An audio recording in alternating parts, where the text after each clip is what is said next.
Welcome back, first timers. We're out here on the border of Walton and Bay County. We're about to take you to every public beach access that we can find in Walton County.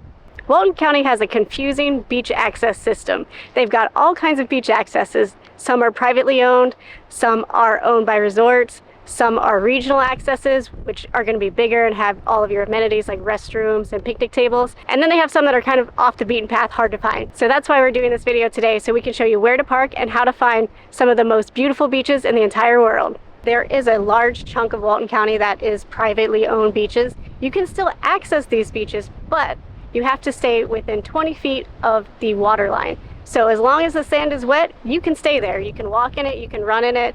Some people say that you can sit there, but you run the chance of getting kicked out. So if you're sitting in the wet shoreline area, you also can't have any tents or umbrellas. So as you can tell, this is probably a very contentious topic, and we hear a lot of debate about public access, private access, and all the different types of beaches in this area. We're gonna hit as many as we can to make sure that you have all the information you need to try and figure out where you want to go enjoy this beautiful water.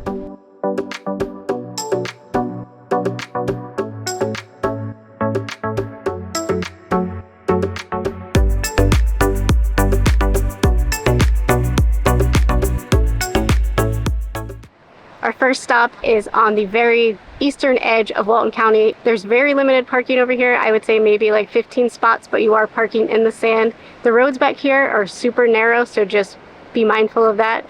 There's not a lot of amenities here. There's a trash can and there's a sign, but if you have a Walton County beach permit, you can launch your boat from here. Just down the street is Inlet Beach Eastern Access. This is a neighborhood access, so it's tucked away in a little neighborhood. There's very little parking over here. There's a trash can, a shower, a bike rack, and that's about it. If you can find parking and you want to get down to the beach, you're going to go down this nice, well-maintained walking path. It's not a very far walk, but there are stairs that you'll have to use to access the beach. We're still in the same neighborhood as the last two beaches. We are at Inlet Beach Central Access. This one has a few more amenities and a little bit more parking. There's about 150 parking spots. You should note that there's only about 2 or 3 handicap spots. They have 2 restrooms, 2 showers, bike rack. There's a little bit of a path here also that you have to walk to get to the beach, but no stairs. This one also has a lifeguard here, so that's good. If you're not able to find any parking or aren't able to access any of those 3 beach accesses that we just went to, it's about a 5-mile drive to the next place that you can access the beach. Now, there are about 3 smaller state parks in this area where they do have beach access. We're not gonna be stopping there today, but we could do a follow-up video where we hit those all together. Now, we're going to be driving through Rosemary and Alice Beach. There's no public beach access here because they're all privately owned. We're now at our next beach access. This one's called the Seabreeze Beach Access. It's right on 38. There is some limited parking, I'd say an 1/8 of a mile, just right over here across the street. This one has a place to park your bike and lock it up. There's also some trash cans. It's a very nice brick walkway that goes into a nice sloping ramp. So we'll see if there's stairs at the end, but this one looks like a pretty easily accessible one. Not a whole heck of a lot of parking, but still centrally located. So not entirely accessible. There are a bunch of stairs that lead from the walkway down to the beach. So if you have some mobility issues or are in a wheelchair, you're definitely not gonna be able to get to this beach from up here. While this beach is technically a public access beach, once you go down the stairs, if you go to the left, that's gonna be a private access only beach. So when you go down, you wanna stay to the right. While this is a small neighborhood access point, they do have a shower and a hose so you can rinse off after you get out of the water. We're making our way over to Walton Dunes Beach Access. There's a small parking lot about 900 feet from the beach. They got about 15 spots here and 1 handicap spot. We made the walk down to the beach. This is a pretty small access. There's no real amenities here other than one small bike rack. Unlike some of the beaches in Walton County, this one you cannot drive on. It's only for emergency access vehicles. You also want to make note that when you come down to the beach, on the right is going to be a private beach, so you're going to want to hook a left. They also have a vendor out here that rents chairs, so if you need a chair, check them out. Our next stop is at Eastern Lake Beach Access, and this one is really unique. It's also a neighborhood beach access, tucked away in a neighborhood. There's hardly any parking out here, but the really unique thing is you can access both the Gulf and Eastern Lake at the same time. And on days like today, you're actually gonna have to cross where they meet to get to the beach. At this particular access point, there aren't any amenities other than one shower and a couple of bike racks and a trash can.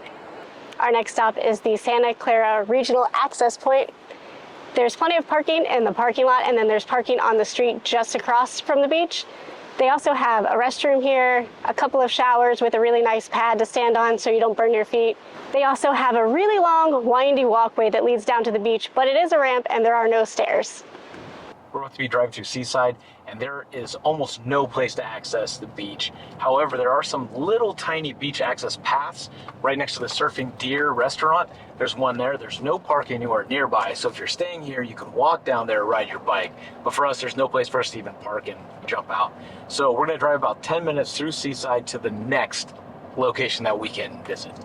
While we're driving through Seaside, you can see how busy it is and how many shops and restaurants are out here. We've also done a video about Seaside. We'll drop a link right here and you can go check it out. Our next stop is Grayton Dunes Beach Access. Like the access that we were just at, this one also has beach and lake access here. There's a walking path down to the beach, which is ADA compliant, which most of the regional beach access points are all ADA compliant. They also have a shower here, some bike racks, and you can drive on the beach with a permit from Walton County and launch your boat from here. Well, if you have a permit, you can park on the beach, but most people don't have one. So if you're trying to find parking, it is very limited here. The roads are narrow, the spots are tight. There is a shuttle that'll bring you down here. It's a couple miles, but there's plenty of parking, and the shuttle runs all day, and it's free.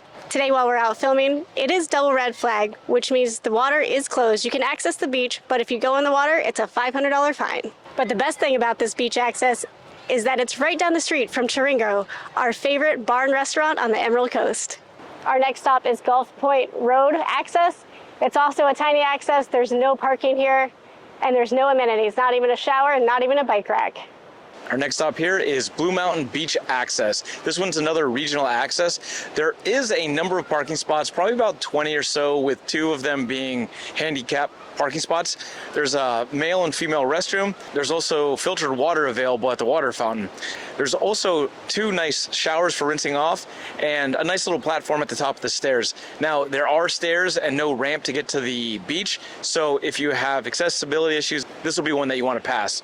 But there's also a little miniature library, or a little leave a book, take a book. You can pick up a book, hang out at the beach, and then head on to the next adventure for your day, which we're about to do.